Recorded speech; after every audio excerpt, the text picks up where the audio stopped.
우리가 함께 말씀을 봉독한 것처럼 오늘 본문에는 초대교회, 하나님의 능력과 역사하심으로 부흥하던 초대교회가 경험한 한 가지 어려운 일, 그들의 갈등을 본문 말씀은 담고 있습니다. 우리가 성경을 읽었지만 다시 한번 여러분에게 정리해서 말씀을 드리면요, 이 초대교회 당시에 하나님께서 허락하신 은혜로 그 교회 가운데 예수님을 믿고 따르던 무리들이 많아졌습니다.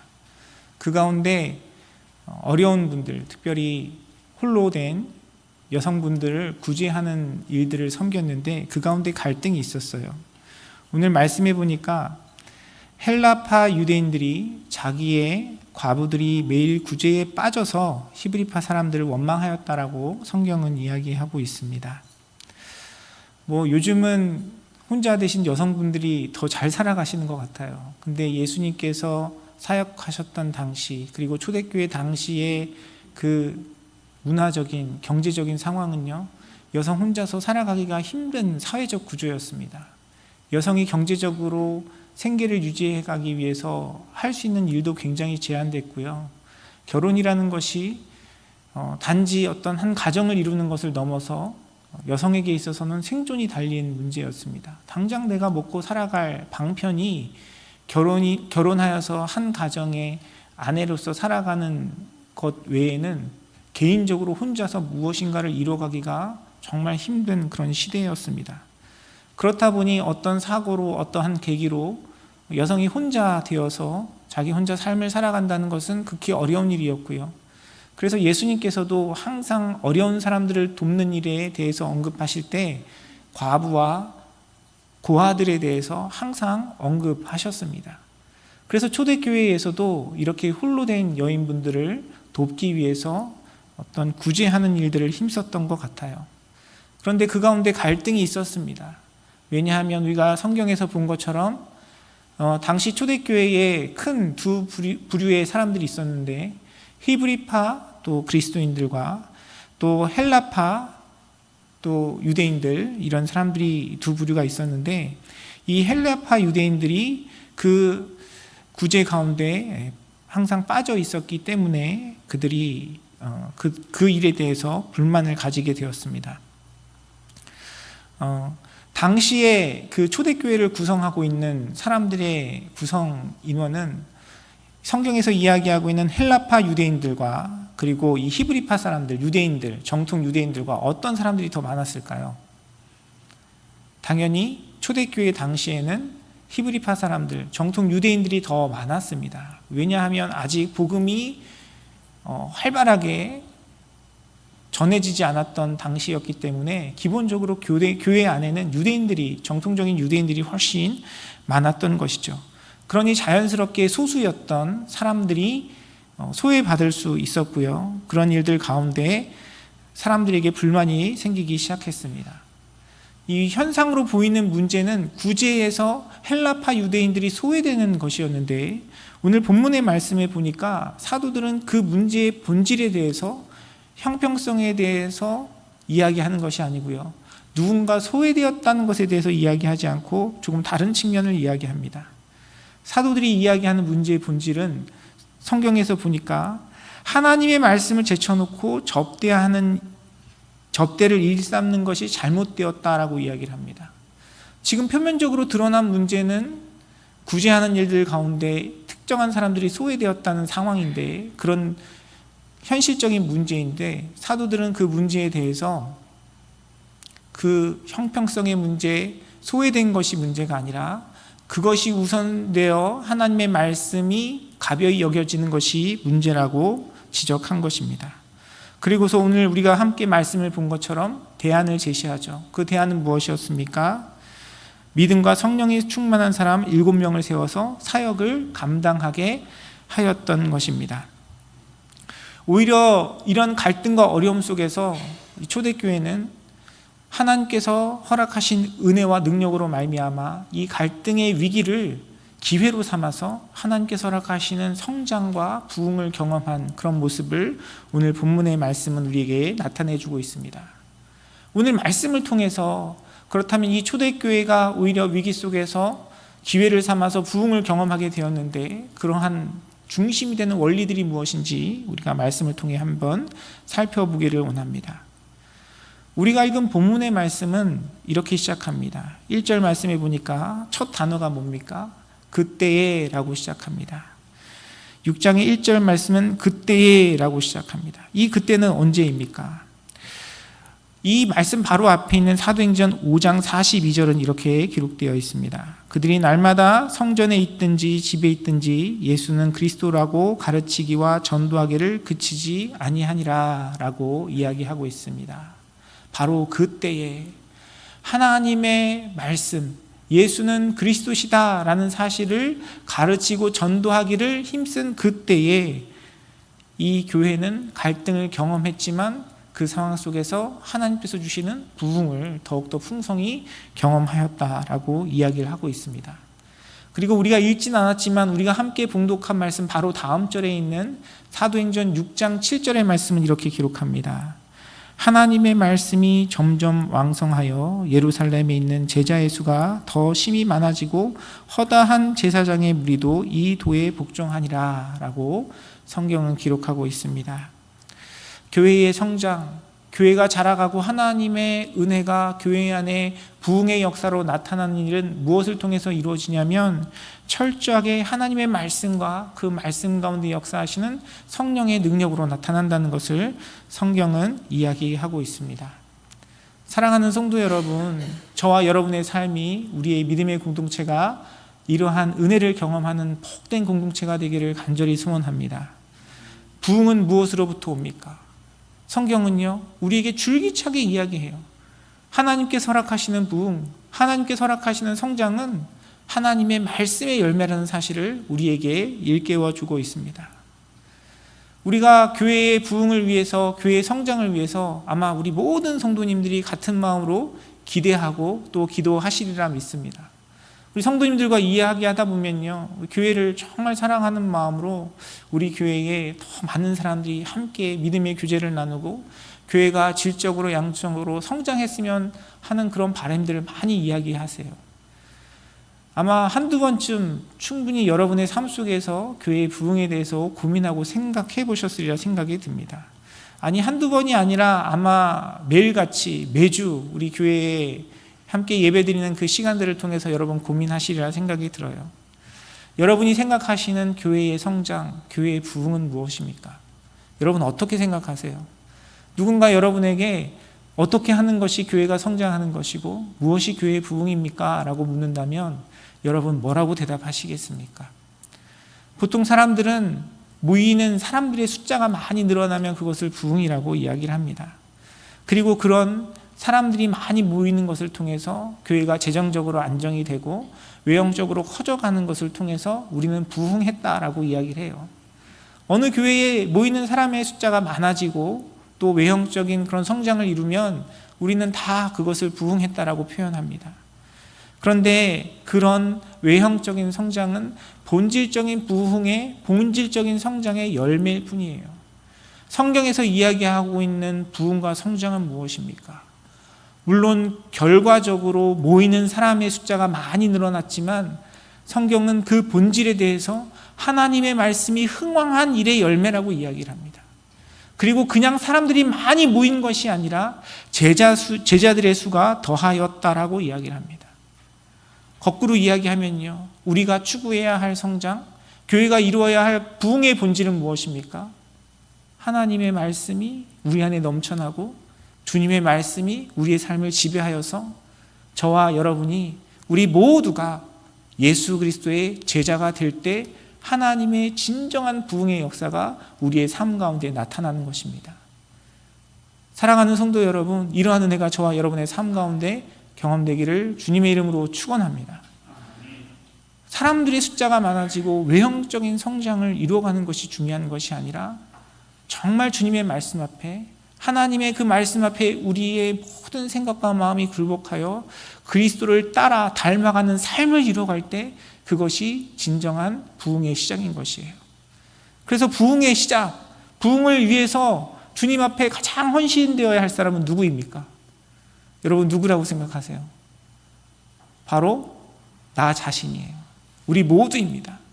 우리 한 사람 한 사람 한 사람이 하나님의 그 말씀 앞에 그 말씀을 가까이 하고 그 말씀을 묵상하고 그 말씀 앞에 굴복하여 예수님을 닮아가는 삶을 이루어갈 때 우리 한 사람 한 사람 모두가 그 말씀 앞에 서서 하나님의 뜻과 마음이 우리 마음 가운데 새겨질 때 우리는 진정으로 주님의 부흥을 경험할 수 있는 복된 자리에 설 수 있는 것입니다.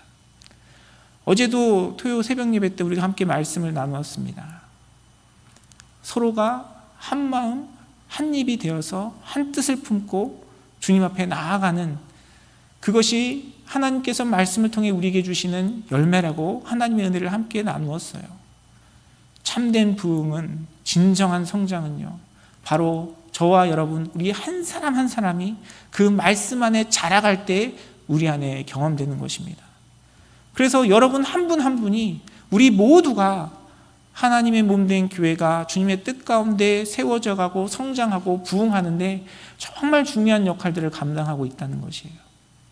다른 누구가 아니라 바로 나 자신이 하나님 말씀 앞에 주님의 말씀을 더욱더 가까이 하고 그 말씀으로 충만하여서 그리스도를 점점 더 닮아가며 하나님께서 사용하시는 부흥의 도구로 쓰임받는 복된 자리에 서시는 사랑하는 성도님들의 삶이 되시기를 주님의 이름으로 축원합니다. 우리 교회 공동체를 통해서 주일날 우리가 함께 예배도 드리고 또 토요일날도 함께 모여서 예배드리고 교제도 합니다. 또 평일 새벽 예배 때 하나님의 말씀을 함께 나누는 시간도 갖죠. 물론 직장 때문에 여러 가지 이유로 함께하지 못하시는 분들이 있지만 감사하게도 요즘 미디어의 발달로 유튜브를 통해서 그 말씀을 함께 또 나누고 들으시는 많은 성도님들이 있는 줄 압니다. 그리고 또 주중에는 우리가 함께 공동체 성경 읽기를 통해서 또 함께 하시는 분들 하나님의 말씀을 묵상하고 또 기억하는 일에 동참하기도 해요. 사랑하는 성도 여러분, 지금 여러분의 삶 속에 얼마나 하나님의 말씀과 가까이 하고 계시는지 한번 돌아보시기를 원합니다. 나 자신이 먼저 주님의 말씀과 가까이 하고 그 말씀 앞에 나의 생각과 가치관이 내려놓아지고 그 말씀 앞에 굴복하지 않으면 우리는 하나님의 부흥을 경험할 수 없어요. 사랑하는 성도 여러분, 또 이렇게 얘기하면 또 같은 얘기로 가겠죠. 늘 말씀드리지만 여러분의 매일의 삶을 통해서 조금 더 하나님의 말씀을 가까이 하시고 그 말씀으로 주님과 교제하는 일 가운데 여러분의 시간과 마음을 내어드리시는 여러분의 삶이 되시기를 주님의 이름으로 축원합니다. 그리스도인의 삶은요, 다른 것이 없어요. 주님의 말씀이 내 안에 역사하셔서 주님의 말씀이 나의 마음을 감동하시고 그 나의 마음을 감동하신 주님의 말씀에 우리의 손과 발이, 우리의 입술과 우리의 행함이 순종하기 시작하면요, 게임은 끝입니다. 그 가운데 주님의 역사와 능력이 나타나는 거예요. 그런데 내 안에 주님의 말씀이 없다. 그런데 내가 그 주님의 말씀 앞에 내 생각과 경험을 우선시하고 그 말씀 앞에 굴복하지 않는다. 그러면 우리에겐 소망이 없습니다. 그 소망이 없이도 겉으로는 우리가 재미있게 즐겁게 때로는 사람들이 많이 모일 수도 있어요. 그러나 하나님의 말씀이 중심되지 않고는 우리는 결코 하나님의 은혜를 온전히 경험할 수 없는 것입니다. 저와 여러분의 삶 속에 또 우리 임마누엘 선교교회 가운데 주님의 말씀이 더욱더 흥황하여서 하나님께서 허락하시는 놀라운 부흥의 역사가 경험되기를 주님의 이름으로 축원합니다. 또 오늘 말씀해 보니까 초대교회는 그런 갈등의 어려움 속에서도 함께하는 공동체였기 때문에 하나님께서 베푸시는 놀라운 기적과 능력과 부흥을 경험할 수 있었던 것을 우리는 말씀을 통해 확인할 수 있습니다. 사도들이 이 문제를 경험했을 때, 이러한 갈등과 당시 헬라파 유대인들의 불만을 들었을 때 제자들을 모아놓고 함께 이야기합니다. 그들에게 하나님의 말씀을 제쳐놓고 접대를 일삼는 것이 마땅하지 않으니 그들로 통하여 사도들이 아닌 제자들을 세워서 그 일을 감당하게 하죠. 사도들은 말씀과 기도에 전혀 힘쓰겠다라고 다짐하고 그들의 사명을 온전히 충성히 감당하겠다고 이야기하면서 당시 평신도 리더들의 섬김을 요청하고 그 요청에 함께 순종하고 반응함으로 이 구제의 문제도 해결될 뿐만 아니라 교회가 이루어야 할 본질적인 그 사역에 더욱더 힘을 쓸 수 있었습니다. 그리고 오늘 기록된 이 말씀에는 사실 놀라운 포용과 하나됨의 역사를 담고 있어요.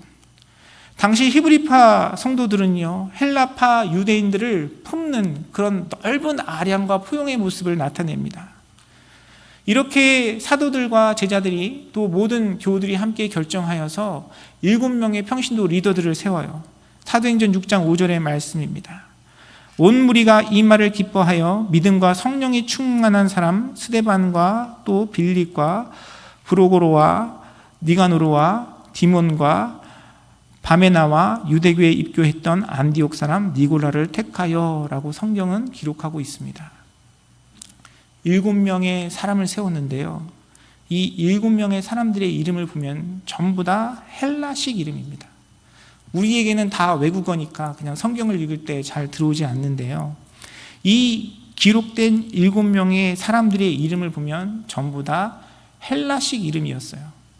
당시 초대교회에는 앞서 말씀드린 것처럼 그 유대인 다수의 히브리파 사람들, 그리고 유대인이었지만 헬라에서 나고 자라고 헬라의 문화에 익숙한 헬라파 유대인들이 함께 공동체를 이루어가고 있었습니다. 다수의 히브리파 사람들이 있었기 때문에 헬라파 유대인들의 과부들이 소외되는 일이 있었죠. 이런 갈등의 문제가 발생하니까 그 일을 감당하고 책임지고 그 일을 섬기기 위한 대표를 뽑는데, 이 대표를 전부 다 헬라파 유대인들로 세웠어요. 그들이 소수였고 그들이 소외당하는 상황이었지만 오히려 그런 문제를 발견하니까 그 사람들을 리더로 세워서 그 일을 감당하게 한 것입니다. 이 7명의 사람이 믿음과 성령이 충만한 사람이었다라고 성경은 표현하고 있습니다. 당연히 그래야죠. 믿음과 성령이 충만한 사람이 리더가 되어야 합니다. 그런데 그것보다 더 놀라운 것은 그들이 소수였음에도 불구하고 그들이 소외받을 만큼 그들의 교회 안에서의 영향력과 힘이 적었지만 오히려 그런 갈등과 불평등의 문제 속에서 온 무리가, 히브리파 사람들이 그들을 리더로 세우는 것에 함께 기뻐하고 인정할 만한 포용력을 가졌다는 것이 사실 우리에게는 더 큰 도전으로 다가옵니다. 사랑하는 성도 여러분, 저와 여러분의 삶이, 우리 믿음의 공동체가 이렇게 함께하는 공동체가 될 때, 서로를 세워주고 서로를 인정하는 그런 공동체가 되어질 때 하나님께서 베푸시는 놀라운 축복의 역사가 우리의 삶 가운데 더욱더 풍성히 누려지는 것입니다. 사랑하는 성도 여러분, 우리의 삶이, 우리 믿음의 공동체가 정말 이 초대교회가 보이고 있는 그런 모습처럼 서로를 인정하고 세워가고, 오히려 연약한 지체일수록, 연약한 사람일수록 그 사람들을 더욱더 주님 앞에 존귀히 쓰임받을 수 있도록 돕는 귀한 자리에 서는 복된 믿음의 공동체가 되기를 주님의 이름으로 축원합니다. 제가 늘 우리 찬양대 예배를 섬기시는 것에 감사하고 감동하고 또 은혜로 이렇게 고백이 되는데요, 오늘 또 찬양하시는 모습을 보면서 귀한 교훈을 또 얻었습니다. 여러분 잘 아시는 것처럼 우리 오늘 솔로 부분을 하셨던 허 집사님이 최근에 우리 찬양대의 조인을 하셨어요. 들리는 소문으로는 한 주에 찬양할 그 곡을 100번 이상 연습하신다는 이야기가 들리고, 굉장히 열심으로 성심으로 또 그렇게 찬양대에 섬겨주고 계십니다. 그런데 찬양대에 들어와서 함께 하는 분이 얼마 되지 않았는데 이 솔로 파트를 맡는다는 것은 엄청난 일이에요. 그분이 그 일을 잘하셔서도 중요하지만, 그분이 그 일을 열심히 하셔서도 중요하지만, 여러분 아시는 것처럼 웬만한 조직에서, 웬만한 단체에서 그것을 허용하지를 않습니다. 아니, 나는 찬양대에 지금 몇 년을 섰는데 아직 솔로 한 번도 못했는데 저 사람은 들어온 지 몇 개월밖에 안 됐는데 저거를 해? 라고 이야기하시는 분이 우리 찬양대는 한 분도 없기 때문에 그 일이 가능한 것이죠. 이것이 하나님이 하나님의 일을 이루어가시는 방식입니다. 내가 들어가고 내가 드러나고 내가 인정받는 것이 아니라, 우리에게 약하고 부족한 부분이 있다면 오히려 그 일을 위해서 나의 기득권과 나의 권위를 내려놓는 것이 하나님의 방식이고요, 그렇게 내가 주인 되지 않고 하나님의 일, 하나님의 사람들을 먼저 생각하는 마음, 그 마음들이 모여서 함께 이뤄갈 때 주님의 놀라운 역사가 우리 가운데 경험되는 것입니다. 사랑하는 성도 여러분, 우리 임마누엘 선교교회가 그런 공동체가 되기를 주님의 이름으로 축원합니다. 나의 이름이 드러나고 내가 인정받고 내가 무엇인가를 나타내는 것이 아니라 정말 우리 가운데 주님께서 기뻐하시는 일이 무엇인지, 우리 안에 소외받는 사람이 없는지, 주님의 일을 이뤄가기 위해서 어떻게 그 일들을 다뤄가야 될지 주님 앞에 겸손한 마음으로 주님께 묻고, 주님 앞에 겸손한 마음으로 우리가 그 일을 이뤄갈 때 주님께서 우리 가운데 역사하시는 것입니다.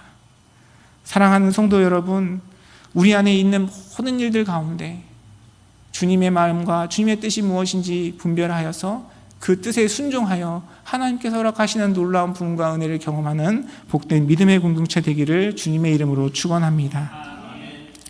또한 오늘 본문 말씀해 보니까요, 초대교회는 위기 가운데 오히려 성장하는 교회였습니다. 당시 헬라파 유대인들이 구제하는 일들 가운데 소외받고 그것에 일부 사람들이 불만을 가졌다는 것은 어떻게 보면 교회의 큰 위기입니다. 여러분, 우리의 이 현실 속에서 우리가 주변에 바라보는 이민교회 가운데 우리가 그려볼 수 있는 그 다음 이야기는 무엇일까요? 하나님의 말씀이 중심되어 있지 않고 함께 그 사람들을 세워가지 않는다면 우리 주변에서 그런 이야기들 너무 많이 보잖아요. 아마 이민교회의 여느 어떤 교회의 모습이었다면 이 헬라파 유대인들이 따로 나가서 교회를 세웠겠죠. 충분히 상상하고 그려볼 수 있는 이야기입니다. 그렇게 마땅치 아니한 상황 속에서 오히려 초대교회는 이것을 하나님께서 주시는 기회로 삼았습니다. 그 문제와 갈등 때문에 교회의 조직이 변화되었어요. 그 문제와 갈등 때문에 믿음과 성령이 충만한 7명의 새로운 일꾼을 뽑고요, 그 사람들이 또 구제를 잘 감당하고 또 사도들은 사도들 나름대로 본인들에게 맡겨진 사역을 잘 감당할 수 있는 기회로 삼았습니다. 그 일 속에서 5절 말씀해 보니까 온 무리가 기뻐함으로 함께 이 일에 동참했고요, 동의했고 하나 되어서 오히려 소수였던 그 헬라파 유대인들 중에서 대표들을 뽑아서 그 일을 감당하게 했을 뿐만 아니라 우리가 아까 7절 말씀에서 본 것처럼 그로 말미암아 하나님의 말씀이 흥황하여 부흥의 기회를 삼는 초대교회의 모습이었던 것입니다. 사랑하는 성도 여러분, 주님께서 역사하시고 하나님께서 함께 하시며 하나님의 말씀 가운데 함께하는 공동체는요, 오히려 위기를 기회로 삼는 공동체인 것입니다. 저와 여러분의 삶 속에 우리 임마누엘 선교교회가 바로 그런 주님께서 역사하시는 능력을 경험하는 교회가 되기를 주님의 이름으로 축원합니다. 우리는 위기와 갈등과 문제를 바라보면 어떤 생각이 듭니까? 우리는 자연적으로 우리 마음속에 먼저 염려가 돼요. 걱정이 됩니다. 두려움이 있어요. 이 일을 통해서 우리가 더 큰 어려움을 당하면 어떡할까? 아직도 일어나지 않고 벌어지지 않은 수많은 부정적인 사건에 대한 결과들이 우리 머릿속을 스쳐 지나가고요, 그 부정적인 생각과 마음들이 우리의 마음을 지배해서 이미 그 일이 일어나지도 않았는데, 터지지도 않았는데 우리의 마음은 그 일이 일어난 것처럼 두려워하고 염려하게 되는 것이 우리의 모습입니다. 그러나 하나님의 말씀 가운데 서서 함께 주님의 뜻을 이루어가고 사랑하고 주님의 뜻 가운데 하나 되는 공동체는 오히려 그 위기를 기회로 삼아서 하나님께서 허락하시는 놀라운 부흥과 역사하심을 경험하는 복된 공동체인 것입니다. 저와 여러분의 삶이 우리 임마누엘 선교교회가 그런 복된 공동체가 되기를 주님의 이름으로 축원합니다. 여러분, 지난주에 공고드린 것처럼 다음 주에 우리 임시 사무총회를 가지게 됩니다. 우리 교회가 직면한 여러 가지 재정적인 문제들, 또 교회 건물과 관련된 여러 문제를 놓고 여러분과 함께 의견을 나누고 기도하고 고민하는 자리를 가지려고 해요. 사실 이런 이야기들이 우리에게 즐겁고 행복한 이야기는 아닙니다. 우리가 가지고 있는 문제들, 어려움들, 또 우리 가운데 직면한 그런 위기들을 함께 나누는 시간이 될 것입니다. 그러나 사랑하는 성도 여러분, 초대교회가 경험했던 것처럼 그 문제를 문제로 바라보지 않고 그 문제 가운데 역사하시는 하나님을 바라보는 저와 여러분의 삶이 되기를 주님의 이름으로 축원합니다. 그 위기는, 우리 인생의 위기는요, 그 위기는 있어도 되고 없어도 되는 위기가 아니고요. 하나님께서 인도해 가시는 그런 역사들을 보면 그 위기와 고난이 있어야만 그 다음 단계의 하나님의 역사하심이 경험될 수 있는 것이에요. 성경의 많은 인물들의 삶이 그러했습니다. 여러분 잘 아시는 것처럼 요셉의 삶이 그랬잖아요. 요셉의 삶은 핍박받고 형들에게 미움당하고 팔려가고 억울함을 당해서 감옥에 가는 그런 불행한 삶이었지만 하나님께서는 그런 시간들을 통해서 결과적으로 바로의 총리가 되는 놀라운 역사를 행하셨던 것이죠. 요셉이 이집트에 유학을 가서 열심히 공부했다면 바로의 총리가 될 수 있었겠습니까? 결코 그럴 수 없는 거예요. 그의 인생 가운데 수많은 위기는 하나님께서 그의 삶을 통해서 역사하시기 위한 중요한 발판이었고 도구였던 것이죠. 단지 그 상황 속에서 내 눈앞에 보이는 위기가 고통과 어려움일 수 있는 것입니다.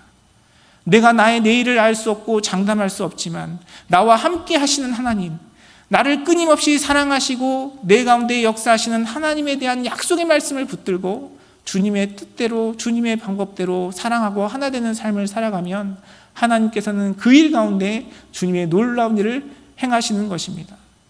사랑하는 성도 여러분, 우리 믿음의 공동체 가운데도 동일한 은혜가 있기를 주님의 이름으로 축원합니다.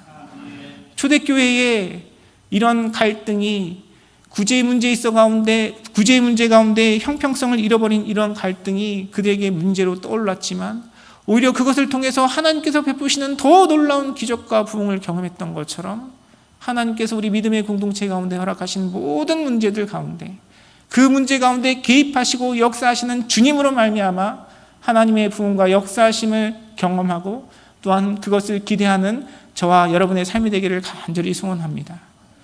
우리 믿음의 공동체뿐만 아니라 우리 개인의 삶도 마찬가지예요. 아마 여러분의 삶 속에 이런저런 많은 위기와 어려움들이 있을 줄 압니다. 그러나 성경은 우리에게 끊임없이 이야기해요. 하나님께서는 그 위기를 통해서 그 고난을 통해서 우리에게 말씀하시고 그 위기와 고난을 통해서 우리의 삶을 역전시키시고 변화시키시고 더 놀라운 축복과 부흥의 자리로 이끄시는 것이 하나님의 방법입니다.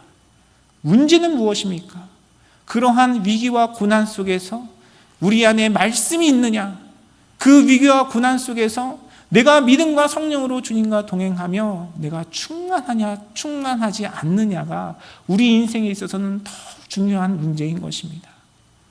사랑하는 성도 여러분, 오늘 말씀이 기록된 초대교회와 같이 저와 여러분의 삶에 우리 믿음의 공동체 가운데 주님의 말씀이 또한 그 말씀을 향한 우리의 믿음과 우리 안에 역사하시는 성령의 인도하심으로 충만한 우리의 삶과 우리의 공동체가 되기를 간절히 소원합니다. 우리가 그렇게 주님과 동행하며 주님께 우리의 삶의 주인의 자리를 내어드리고 주님의 뜻대로 우리의 모든 삶들을 이뤄갈 때 하나님께서는 오히려 우리의 위기를 통해서 주님의 놀라운 부흥과 역사를 나타내시고 우리에게 새로운 도약과 더욱더 풍성한 은혜와 영광으로 하나님께 찬양 올려드릴 수 있는 복된 자리로 우리의 삶을 불러주실 것입니다.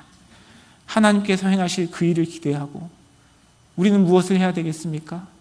우리는 하나님 앞에 끊임없이 우리의 삶이 주님의 말씀과 뜻 가운데 주님을 의지하며 성령님과 동행하는 그 삶을 살아가고 있는지 우리 자신을 점검하며 또한 주님 앞에 겸손한 마음으로 주님을 기대하고 주님께서 행하실 것을 믿음으로 바라보고 주님 안에 소망을 품는 우리의 삶이 되어야 할 것입니다. 어떤 상황과 환경 속에서도 어떤 위기와 어려움 속에서도 하나님께서 우리에게 이미 약속하신 그 말씀을 붙들고 기도와 믿음으로 말미암아 성령의 충만함을 경험하며 하나님 베푸시는 놀라운 축복과 역사하심을 경험하시는 우리 사랑하는 모든 성도님들의 삶과 우리 임마누엘 선교교회가 되기를 주님의 이름으로 축원합니다.